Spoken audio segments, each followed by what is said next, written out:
আসসালামু আলাইকুম। আজকে শেয়ার করব ফুলকপির একটি সুস্বাদু রেসিপি। এটা খেতে এত মজার হয়ে থাকে যে না খেলে বিশ্বাসই করবেন না। এটা ভাত, রুটি বা পরোটার সাথে খেতে অসম্ভব স্বাদ। চলুন শুরু করি। প্রথমে একটি প্যানে পরিমাণ মতো তেল নিয়ে তেলটা গরম হলে দিয়ে দিব একটা পেঁয়াজ কুচি ও 5টা কাঁচামরিচ ফালি। এবারে দিব সামান্য জিরা। এবার এগুলো ব্রাউন করে ভেজে নিয়ে দিয়ে দেব ফুলকপি ও আলু।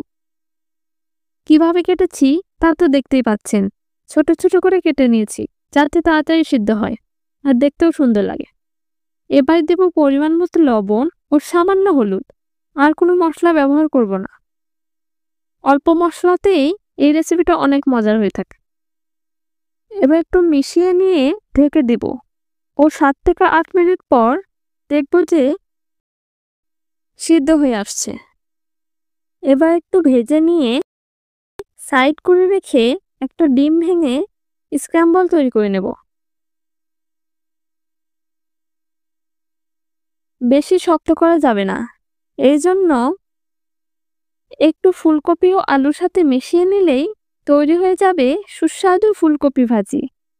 ভিডিওটি যদি ভালো লেগে থাকে তাহলে লাইক সাবস্ক্রাইব করে পাশে থাকবেন। ধন্যবাদ সবাইকে। আল্লাহ হাফেজ।